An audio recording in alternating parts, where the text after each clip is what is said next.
Hello दोस्तों, स्वागत है आपका मेरे एक और नए व्लॉग में। दोस्तों, ये है मेरे मम्मी और पापा। मम्मी और पापा हमें जगाने के लिए आए थे क्योंकि आज हमारे गांव में एक छोटा सा त्यौहार है, जिस त्यौहार का नाम है शौरी साजा। कुल्लू वाले इस साजे या त्यौहार से पूरी तरह भली भांति इससे परिचित हैं।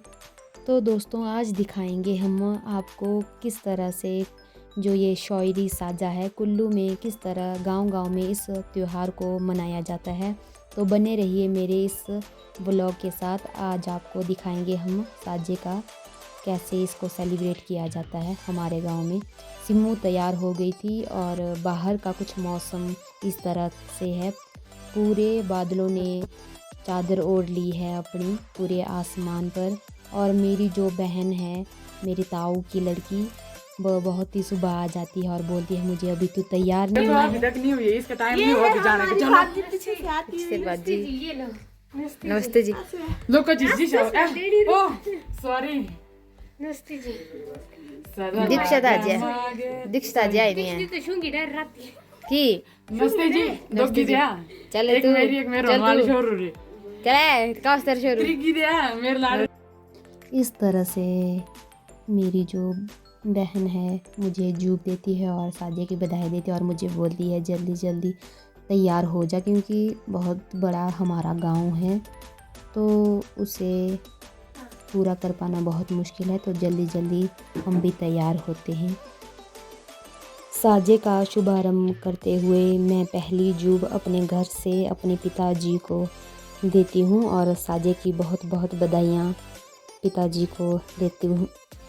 नमस्ते जी। नमस्कार। नमस्कार। नमस्ते जी। पापा जी से साजे की बधाइयाँ और ढेरों सारा आशीर्वाद लेकर हम चलते हैं अपनी माता जी की ओर। माता जी यहाँ पर भटूरू बना रही थी। भटूरू जो है कुल्लू का फेमस फूड है और हर साजे के दिन ये फूड बनता है और माता जी को भी हम इस साजे की ढेरों सारी बधाइयाँ देते हैं। इसी तरह से सभी मित्रगणों को मैं एक एक जूब देती हूँ और इस साजे का शुभारंभ और आज के दिन की शुरुआत करते हैं। उसके बाद हमने यहाँ से हमारे गांव में कुल 60-70 घर हैं तो सभी घर में हमने जाना था। पापा यहाँ पर अखरोट दे रहे थे क्योंकि आज के दिन अखरोट दिए जाते हैं और साथ में कुछ पैसे भी दिए जाते हैं। तो इसी तरह से आज के दिन की शुरुआत होती है हमारे घर से और साजे को हम यहाँ से शुरू करते हैं।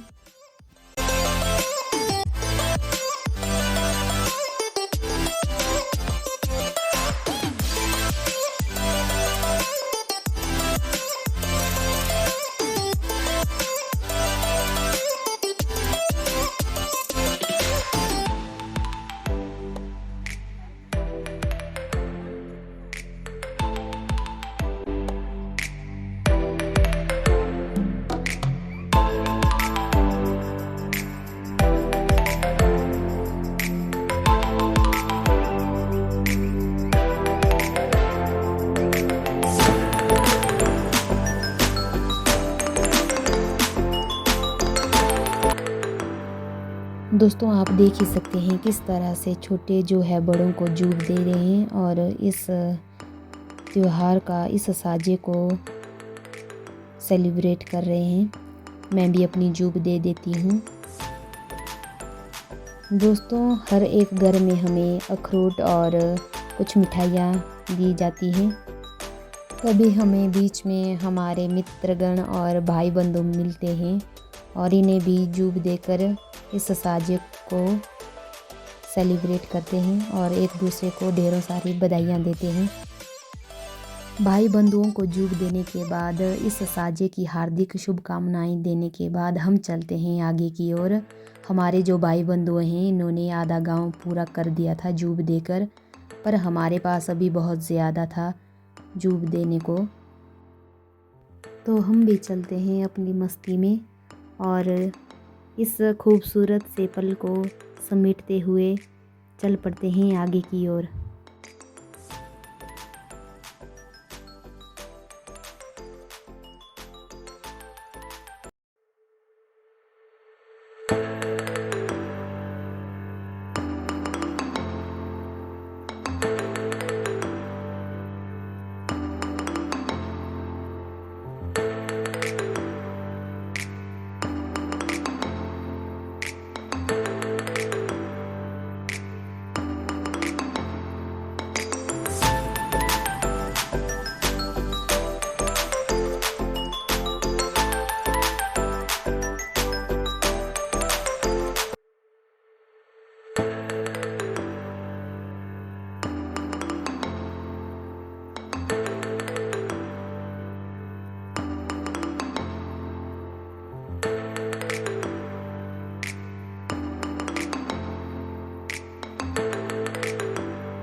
आधा गांव हमारा कवर हो चुका था, मतलब आधे गांव में हमने जूब दे दी थी और अभी थोड़ी सी मस्ती हम यहाँ पर कर रहे थे, नाच रहे थे, गा रहे थे।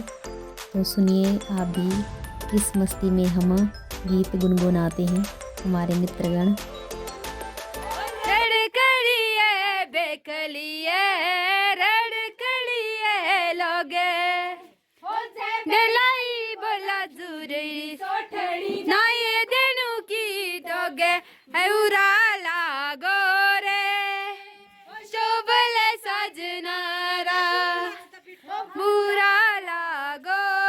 बुने पाऊ बला नगर नगर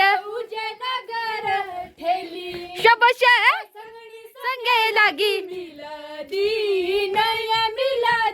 केली हुरा लागो रे सबल सजनारा।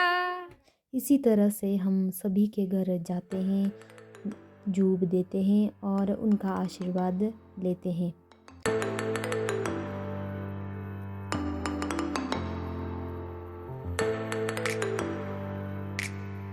ये है हमारी संस्कृति जो हमें अपनी मातृभूमि और गांव के प्रति अपना प्रेम और लगाव को बनाए रखती है।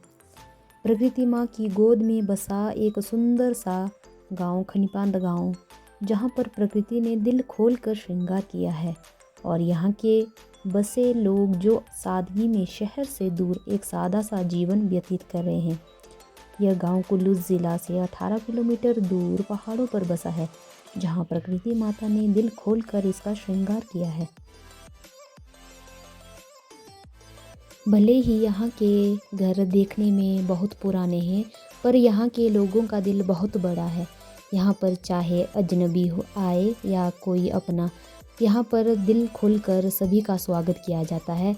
अतिथि देवो भव की जो भारतीय परंपरा है, इसका बखूबी से यहाँ पर पालन किया जाता है। जूब देते देते मैं पहुँच गई थी अपने चाचू के घर और हमारे मित्रगण भी पीछे से आ रहे थे।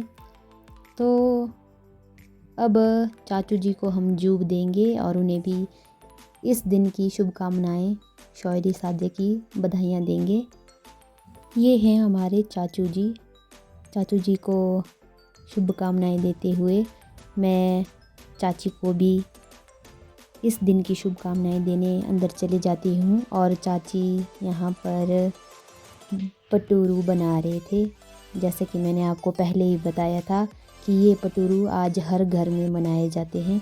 और प्रकृति को भी देख सकते हैं किस तरह से मौसम अब छा रहा था और हम भी मस्ती करते करते हुए जा रहे थे। अब हमारे पास थोड़े से ही घर बचे थे और हमें हर घर में कुछ न कुछ खाने के लिए दिया जा रहा था। जो ये आप देख रहे हैं, ये होता है भोजन जो देवता को दिया जाता है साजे के दिन। इसमें घी और चावल का ये बनाया जाता है। उसके बाद हम चल रहे थे आगे आगे, तो मौसम भी खुल चुका था। करीब 10:30 हो चुके थे और मौसम का हाल आप कुछ इस तरह देख ही सकते हैं, कितना सुंदर दृश्य दिख रहा है। शौयरी साजे को मनाते मनाते हम पहुंच जाते हैं अब अपने मित्र गण जहाँ के पर वहाँ। हमने डांस किया। ये है मेरी सहपाठी, और जो ये यहाँ पर ये भी दे रही है भोजन, ये भी मेरी सहपाठी है। हम तीनों एक ही क्लास में पढ़े हैं। यहाँ पर शायरी देने के बाद हम चले जाते हैं आगे। सूर्य देवता को भी आप देख सकते हैं किस तरह कितना टाइम हो चुका है। शायरी साजे की बधाइयाँ दादाजी को देते हुए एक और हमारी सीनियर हैं, ये पिछले साल ये भी आए थे हमारे साथ शायरी देने, पर इस साल ये नहीं आए क्योंकि इनके पास इस साल कुछ ज़्यादा काम था। यहाँ पर हमारी ममता जी हमें जूस पिलाती हैं और हमारी जो थकान है उसे दूर करा देती हैं इस जूस से। ये था ड्यू। जूस को पीने के बाद हम थोड़ा सा डांस कर लेते हैं क्योंकि इनकी माताजी हमें यहाँ से जाने नहीं दे रही थी। इनकी माताजी कह रही थी कि थोड़ा सा डांस और कीजिए, क्योंकि इनके घर में एक नन्हा सा मेहमान आया था, छोटा सा बेबी इनके घर में आया था। तो हमने भी सोचा थोड़ा सा डांस यहाँ पर और ज़्यादा कर लेते हैं। डांस करने के बाद हम चल पड़ते हैं आगे की तरफ। अब हमारे पास बस 2-3 घर बचे थे जहाँ पर हमने जूब देनी थी, और हमारे जूब देने का जो रिवाज है ये भी वहीं पर ही समाप्त हो जाना था। तो हम भी चल पड़ते हैं अब 2-3 घर जहाँ बचे हैं वहाँ जूब देने। दोस्तों, अब रहा है हमारा गांव का लास्ट घर। अब वहाँ जाएंगे हम जूब देने। उसके बाद हमारा शायरी साजा ख़त्म, जूब देना हो गया हमारा। दोस्तों, आप देख ही सकते हैं कितना ज़्यादा शोर आ रहा था, इसलिए मुझे वॉइस रिकॉर्डिंग करनी पड़ी। और ये था हमारा लास्ट घर। तो उसके बाद हमारा शायरी साजा भी यहीं पर ही समाप्त होता है। यहाँ पर जूब देने के बाद ये था सेकंड लास्ट घर, और यहाँ पर जूब देने के बाद हम चल पड़ते हैं सीमू के घर। सीमू ने हमें लंच करवाया और हमने यहाँ पर लंच किया, पेट पूजा की, और इस ब्लॉग को यहीं पर ही एंड कर दोस्तों, दिया। ये था हमारा लास्ट घर जहाँ पर हमने जूब दी, और इस ब्लॉग को करते ही यहीं पर ही एंड। समय 12:30 हो चुका है। अब हम अपने घर जाएंगे। तो मिलेंगे अब नेक्स्ट ब्लॉग में। तब तक के लिए बाय बाय, राधे राधे, रखिएगा अपना ध्यान।